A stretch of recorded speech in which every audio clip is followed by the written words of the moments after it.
This is gonna be one hard vlog to make. Okay, well, we're gonna go for it. So, I'm back in Arizona. Recently went to Washington. If you haven't seen the vlogs of me in Washington, part 1 and part 2, I suggest you go watch them. So let me kind of backtrack of like why I went to Washington, and then sort of why I came back to Arizona. When we first moved to Arizona, in my first vlog that I did, that's when like the move happened and everything was going on and everything, and trying to figure out, you know, do school, do work, whatever. So I decided to do school, which was good because then I got financial aid, and I was able to eventually use that money from financial aid to fly to Washington. Part of the reason why I wanted to go to Washington was 1, see my sister, but 2, I wanted to go because I felt like I needed to go in the beginning.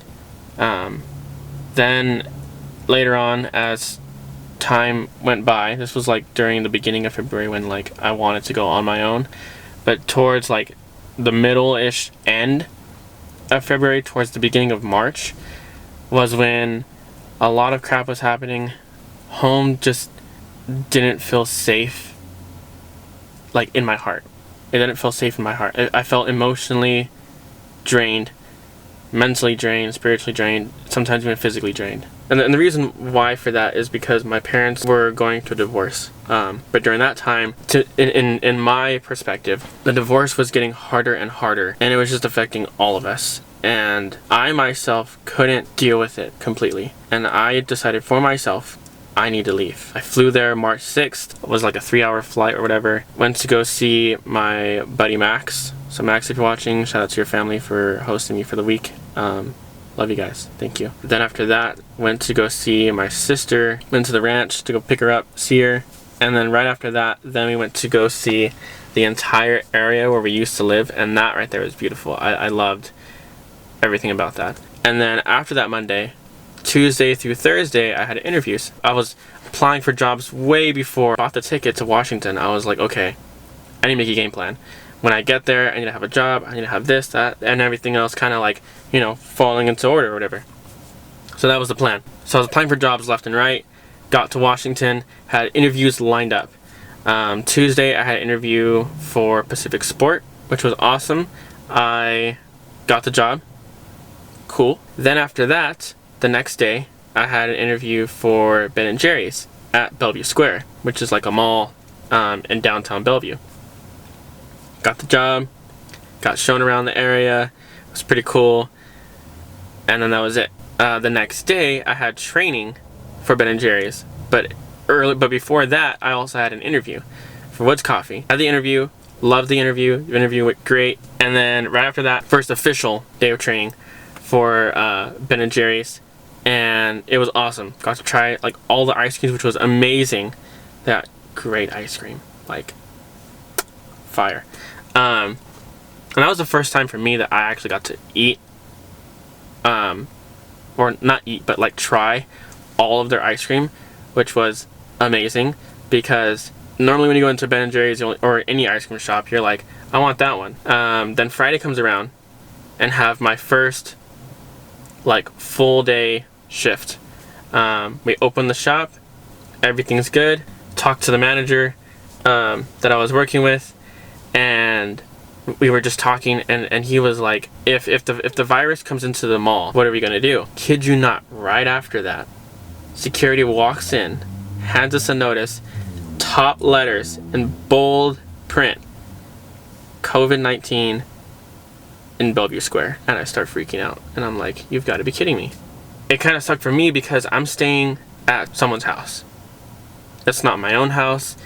I am graciously gifted being able to stay there. So I had to basically say, due to everything, I have to kind of like step away from this, which sucked for me because I just got the jobs, but I understood the risk. Me and Max decided we're gonna drive from Bellevue to Sacramento, because the original plan was to fly from Sacramento to Ontario where I can get picked up and just finesse my way through at CBU. That was the plan. The reason why is because I didn't want to come home. So I decided drive from Washington to Sacramento. So we start the drive from Bellevue. The entire drive to Washington, awesome, amazing.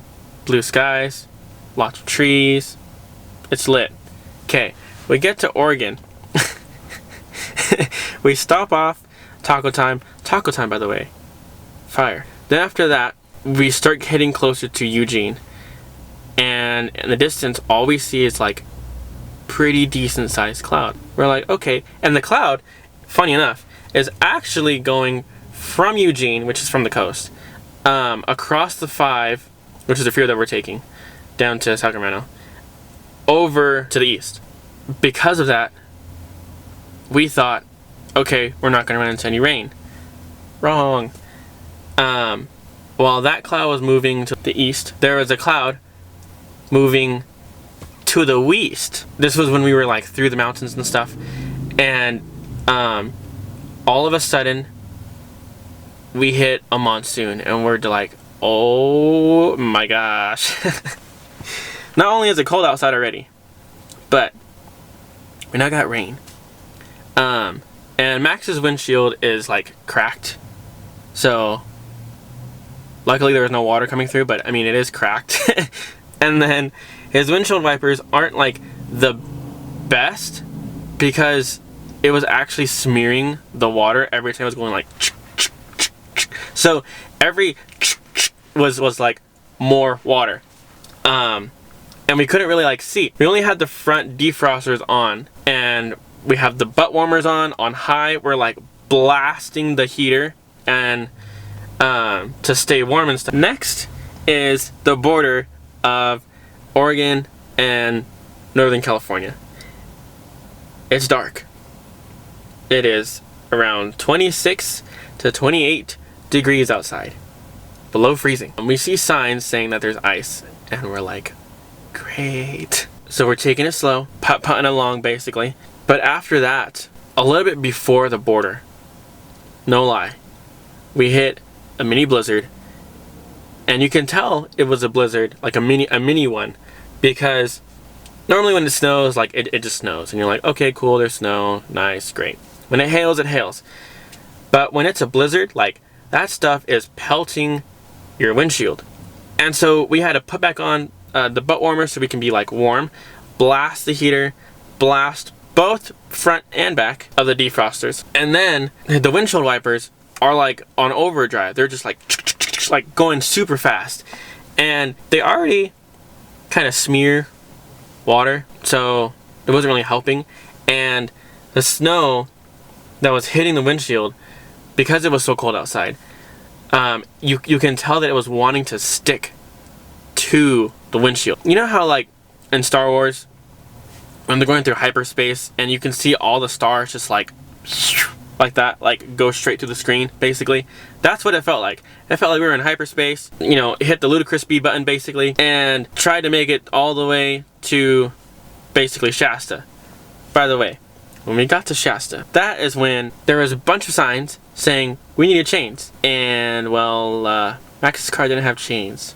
The funny thing is that while there was a sign saying we needed chains, there was cars with like full of snow. Like it basically looked like a snowmobile, like a literal, like a box of snow on wheels. They had no chains. I don't know if any of you guys have been through Shasta, but when it snows in Shasta, like it looks like a winter wonderland. But I mean, it was beautiful. Like the trees, oh my gosh, the trees had snow all over, like they were white and just beautiful. The ground, crisp white, like the snow looked like when you step on it, it would go crunch, like, oh, beautiful, like potato chip crunch. We get past Shasta, get past all the snow.